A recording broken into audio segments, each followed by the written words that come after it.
is 3 in the morning, our time. Remember, it's a different time over there.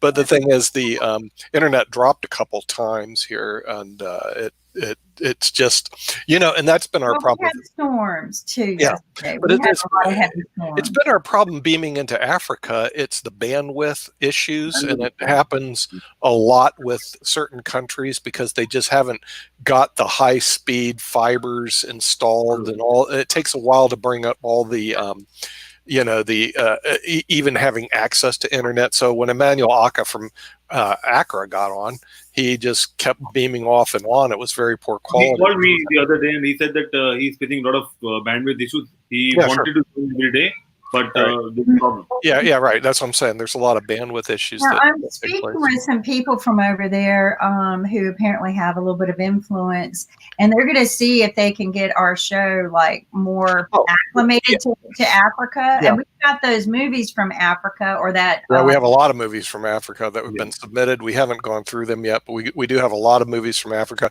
I was supposed to have Dr. Vicky Ratner on today. I sent her stuff, but her correspondence is through LinkedIn, and so the communications are weak. I try to move them all to email. But tomorrow we have 2 special guests. We'll have Dr. Bob Arnault, who was on NBC for years as the medical correspondent. I have no clue what he's doing now. I think he's with Google, but I'm not sure. Is that how you pronounce his name? Because it sounds like Arnault. Arnault. Well, that's how it's spelled. Okay, I think it's Arnault. I think it's French. I'm so glad you said Arnault. Okay, say Arnault. And then the other guest is going to be this guy, David Moskowitz, who actually runs a immunotherapy. He runs basically a pharmaceutical tech. I've actually invited quite a few people from the pharmaceutical industry. Especially what I'd like to do on Friday is do coronavirus cures on Friday. And so when I'm getting the people from the pharmaceutical industry, because I've been going through these treatments, boy, it takes a while. It reminds me of law school. If you want to be good at it, you got to spend a lot of time with it. Okay. Over. There was a 41, but now there's close to 100 treatments and 100 treatments and vaccines that are out there. 100 of them. Do you know how long it takes to go through 100 medical? I was reading one of these medical digests, and the real problem, not having a background, I got to run to Google and figure out, okay, what does that word mean? In other words, it's very slow to read. It's just like, when you first start law school, you're going like, what does that word mean? And they always put something in, they do it on purpose. They put something in Latin or some phrase you don't understand. It keeps non-lawyers out. Okay, well, doctors do the same thing. And actuaries do it. It always upset me because they created, and computer guys do it. It's almost like you could keep it simple where everybody can understand, but no, they want people that are serious, which means you're going to have to do a little research to find out. And everything's we are following all the lawyers basically because we have learned the same trick from lawyers that use those words, which is difficult to right. Well, that's the whole idea. I mean, the whole idea is to keep other people out of your business. Okay, and so you do make it heavy. But you know, I've been doing the same thing with ventilators. I've been trying to understand them. Found out they're more dangerous on a healthy. There's a whole theory about the ventilator. Basically, it came out today on one of the New England Journal of Medicine. Okay, they did a report on the ventilators, and they're saying, well, when they intubate someone on a ventilator, it does increase their odds of actually dying because the system has a rejection to it. And so the thing is, the ventilators are, and one commentator goes, well, it's ventilators that just put you at a 60% death rate. Okay, so the ventilators. Now Monday we're actually so tomorrow we're going to have two doctors on, 2 special guests, and then Monday we actually going to have the former dean of Yale University School of Business. Okay, and he's right now currently the professor of economics. Trying to explain what is his name? Because Edwin Snyder. Okay. Edwin Snyder. Yeah, I'll send you his advanced report. I've invited 2 senior doctors from India tomorrow. Okay. Good. We'll have a lot of doctors on. I mean, I'm trying to flood this with doctors, like they're flooding people with antibodies. But the thing is, at the same time, the guy he was a former dean at Yale University is now a professor of economics at Yale University. Because what happens, in case you don't know the politics of academia, and academia is like a weird it's a weird world into itself. Okay, the thing is, the professors migrate into deanships. Okay, which is a more political place to be, because then you've got to manage all these other professors that some of them have egos that are off the chart. Okay, well, a lot of cases it doesn't work that way. A lot of cases, here's what happens, because I've talked to a lot of the deans. They go, I want out of this, okay, and then they go back to their professorship, because what you're doing as a dean, you're listening to complaints all day. Now, at first, it sounds great. Oh, I'm the dean of Yale University School of Business, like that. Okay, it sounds good until you get into the position, and then you realize all these professors do complain. All these students complain. I've got to handle complaints and administrative work all day long. So it sounds really good. I'm the dean of Yale University School of Business, but in reality, that's what it's like. It's like being a judge. Okay, when you go to law school, be a judge is a great thing. Then when you actually see what they do, they listen to people complain all day. I mean, seriously, they're doing everything except yelling and screaming. Oh, he did this, he did that. Blah, blah, blah, blah. Okay, now at first, I'm a judge. You feel good about it. But, if you sit on the bench for a long time, you're going, why am I doing this? Okay. Where's they say the highest suicide rates of lawyers, it should be judges. Well, I think it's because they drive themselves to drink. There's theory on high suicide rates between lawyers and dentists, because here's the thing about the dental community, which right now is down for a while here in the United States. Okay. I'm going to be a dentist. Sounds good to make a lot of money. Every day you're sticking your hand in somebody's mouth. Okay. Well, either you become immune to that and you just accept it, or you actually figure out what you're doing and you quit. I mean, that's kind of my dentist. I've known him since college. He was a good friend of ours, and he was the happiest man ever. I've never seen him. You know what? There's some people that really like it. See, here's the thing. Okay, as much as it ain't for me, and listen, as much as it ain't for me, doesn't it ain't for thee. There's some people that love it. It's like George Lemieux, okay, who was on yesterday, the U.S. Senator. He's now goes from U.S. Senator, he runs a law firm, which means he runs Heard over 190 lawyers, which has got to be interesting, 200 lawyers, okay, plus support staff, because they're going to have at least 2 or 3 people. So you got to imagine he's got 600 people he's got to listen to. But the work schedule is, like you said, 7:30, I'm meeting people in the morning, and then 7:30 at night, I'm finishing up my last meeting. That is the work schedule. I remember that. You have breakfast, lunch, and dinner with your client. You're doing that, or you're doing meticulous paperwork. Okay, here's the bottom line of lawyers who are successful. They work like dogs. Okay, the ones that aren't successful, they go do something else, because it's like doctors. The doctors are successful. They work like dogs. I mean, seriously, this 9 to 5 stuff, okay, for successful doctors and lawyers does not exist. Does not exist. 9 to 5 is for the employees, okay? For the doctors and the lawyers that are successful, because there's some that go on that, okay? They work 12 to 12, or they will work from, like he probably works from 7 o'clock in the morning to 9 o'clock at night every day. Now you can do that the first day. No problem. I just worked, a 12-hour day. The second day, I just worked. Third day, I'm working 12-hour days.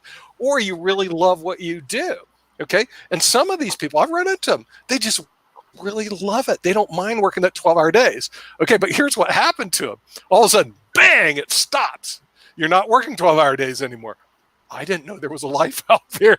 In other words, wait, am I married with kids? I mean, you wake up and you go, oh, wow, this is a whole different world, because you get into that working pattern for so long, those long hours, that you just don't see there's a real world there. So it's really funny.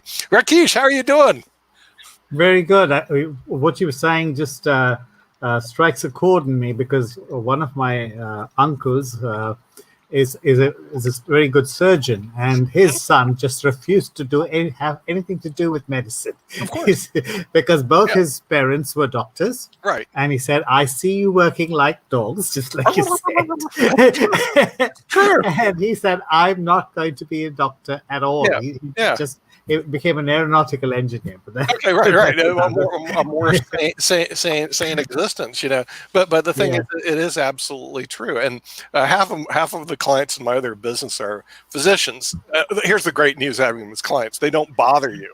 Okay, in other words, there's a lot of. I used to do estate planning in a prior life. Estate planning is draft people's wills and trust. Well, these senior people would come in, and they would call up every 5 minutes, hey, what's this? Like that, because that's what they have nothing better to do.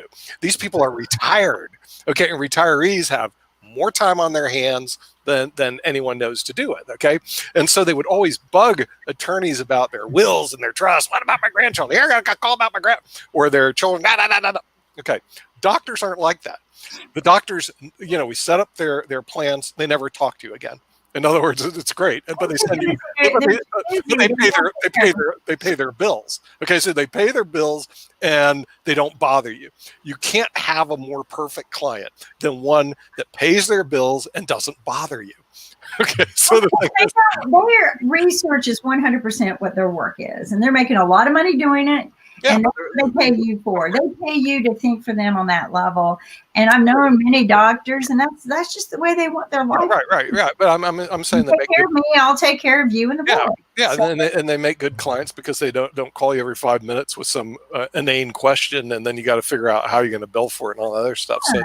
So they actually do become pretty good clients. But let's talk a little bit about the financial state, not just the financial state. Well, the thing is, it's actually doing better than I predicted right now, but I'm still not there yet.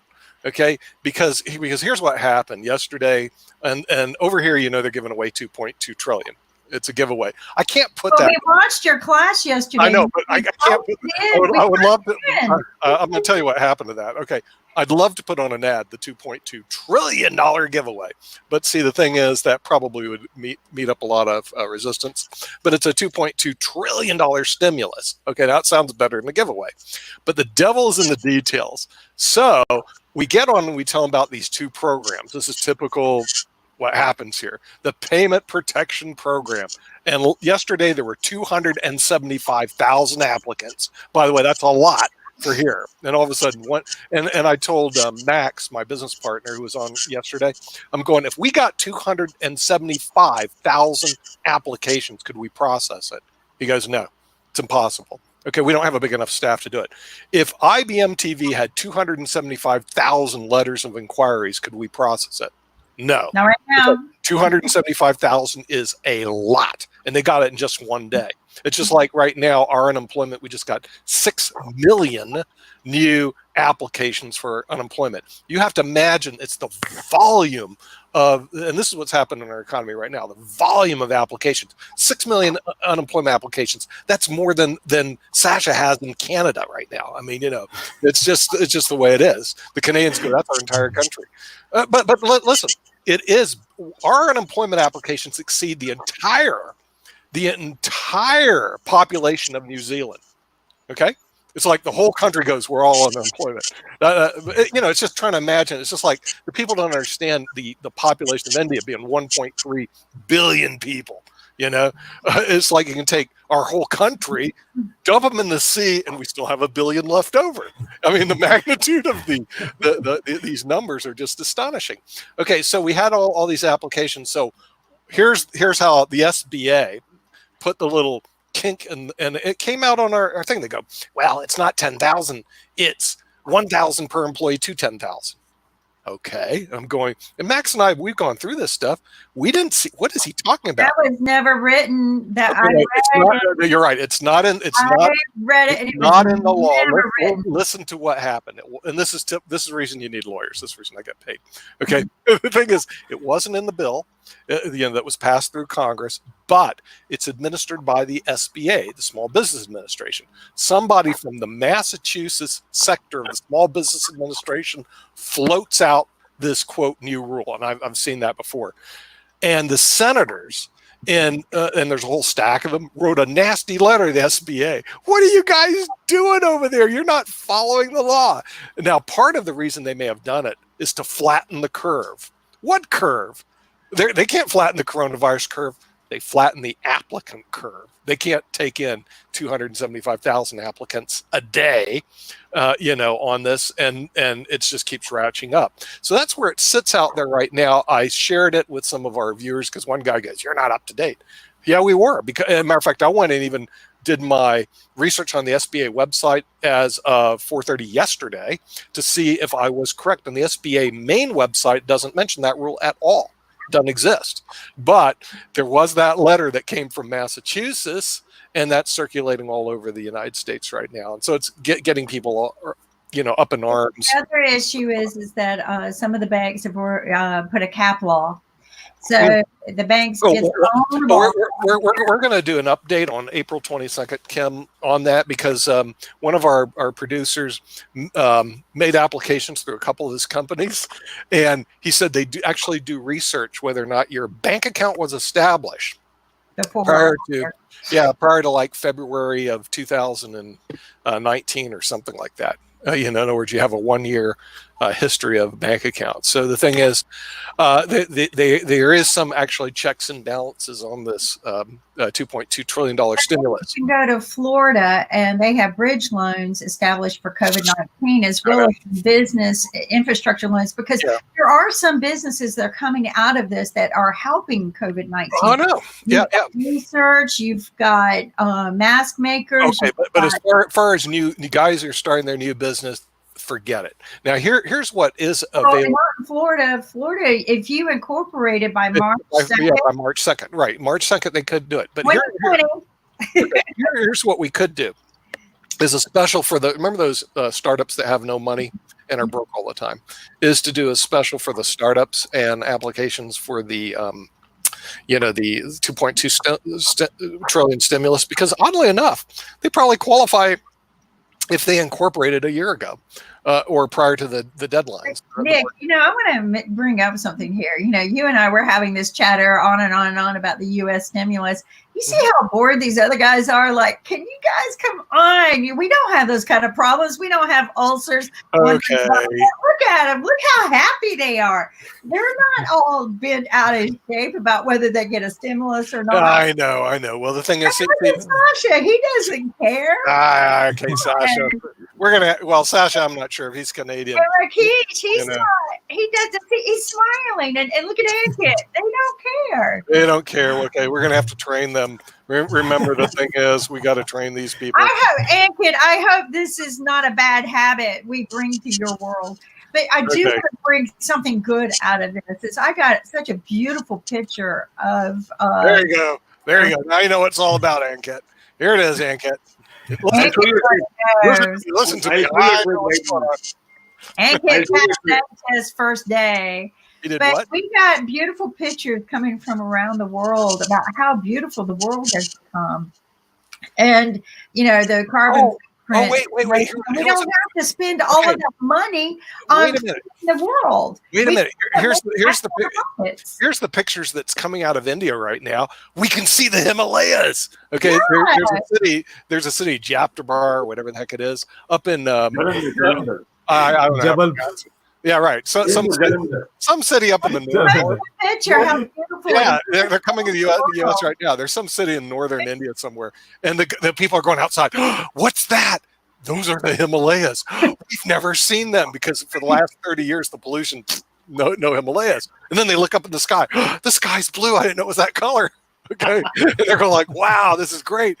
There's this other white thing that appears in the sky at night. What's that? It's the moon. Okay. So there are some revelations that are taking place because the pollution is leaving a lot of the major metropolitan areas, not only in the United States as well. There you go, Nick. There we go. See, he's got a seat. This is for you. Watch this. Don't you dare! I'm dying. See, I'm not going to die of coronavirus. I'm going to die of economic shock here. The thing is, it is. We've just by not doing anything. Bring that thing back up again. Bring that thing back up again so I can do what we do in America. Bring that bill back up again. Let's take a look. Nick, do you Okay, I have got it. I got it. Okay, thank you. thank you. See, we got to train the people over in India what you actually follow, what's important in life. You know, Well, Nick started cleaning the money, so if it's really dirty, ship it to Nick. Double. You could get 2 for the 1 right now. I will clean all the money, the dirty laundry that you have, and if it's money, just send it over. Bring I'll take care of it for you. But you know what, Kim, I'll tell you what's happening in the Indian bank. The banker is, keeping an iron with them. Whenever there's a deposit of cash, they put the iron on the notes. Right. Just put some iron and then put it on the drawer, and then count with the machine that how much money they have want to deposit. So you got to clean. You got to clean the money. Is that a new press? A new mint? We're minting our money. It's, No, I know. Home iron.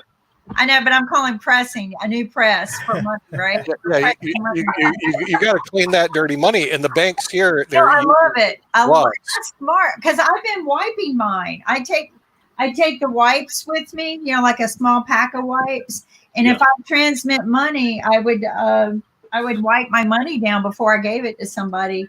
And if they gave me money, I would put it. But I'm not going to the store anymore. I've stopped. Okay. Well, the thing is, see, here's what I do. Okay, I actually have a little money in my. I usually don't carry any cash at all. But here's what we do in America, because we don't believe in a cash economy. We believe in American Express credit cards. Okay, so the thing is, what I do is I got lots of credit cards out there. So I use credit cards, I don't use cash. But then part of the reason I do it keeps track of all the expenses that I have. I know what I'm spending my money on, so if I need to go back and research, okay, this is what all the money was spent on, where cash comes and goes. No one knows what you spent on, know where it came from, know where it goes. And there's no tracking procedure. So there we go, American Express. He's going to remember for a long time. Okay, wait. Keep it right there so I can write those numbers down, Sasha, and turn around the other side to give me the CVV number, because I got to pay some bills tomorrow. Give me that CVV number. So Nick, while we're talking about the liquid cash, the senator told us now's the time to get as liquid as you can. I know, I heard that. And as much money and liquid as you can to survive the storm, because it's not going to be. I know, I heard that. Advice, but the thing is, how do you become so liquid when there's no money? But he's optimistic that there are more jobs. Wait, Sasha has money. Let's talk to him. He's got all that Russian oil money. They came over to the United States. Come on, Sasha. As a financial expert, I need your thoughts about something. Yeah, hit it. Trump, being such an experienced operator, why the bill is limited only to $2.2 trillion? Why it wouldn't be, say, $15 trillion? It doesn't mean he's not going to be able to spend even 2.2. Okay. I can answer that one, Sasha. Okay. Yeah, please. First of all, it is not limited to 2.2 trillion. It could be, the way it's structured, as high as 4 trillion. And already Congress is going to pony up another 200 to 300 billion on stimulus number 2. So this week we may have another 250 billion, mainly to go to furnish funds for the small business owners. Okay, because the small business owners, remember, this is one of the first bills I have ever seen that actually gives something to the normal people and the working class. In other words, small business owners. Almost everything, and I'll pull it and during the break, the TARP program that happened in 2008, it went to big companies. In other words, if you were a small business owner, too bad for you, hit the streets. If you're an individual, too bad for you, hit the streets. I'm not kidding. In other words, they really didn't give a rat's rear in Washington, D.C. what happens to small business owners or individuals. Where did it go, the $700 billion? It went to large companies, large financial institutions, and even in this bill, there is money's $153 billion is being doled out to hospitals, big entities. They have another $250 billion or more, maybe even half the stimulus is going to large companies. So if you're a large company, if you go through the bill, they're looking at applications for like 10 million to 100 million to a billion. I mean, they're unbelievable. The large companies get the bulk of the pork and all the prior bills that took place. This is the first one I've seen. I'm so surprised Barry Sanders wasn't behind this. Okay, that they actually gave. Seriously, they gave John down the street who goes, well, I go to work every day and drink beer. They gave him $1,200. They never do that. They never do that here in this country. You know what they do with John? John, you're homeless. Too bad. That's capitalism. I mean, seriously, that's what they do. Okay, so I was shocked to see they actually did that to everybody. You have to own a business. Now, on top of it, if you own a business, they're going to basically give you a grant of $10,000. Okay, do you know? Here's the sad part, Sasha.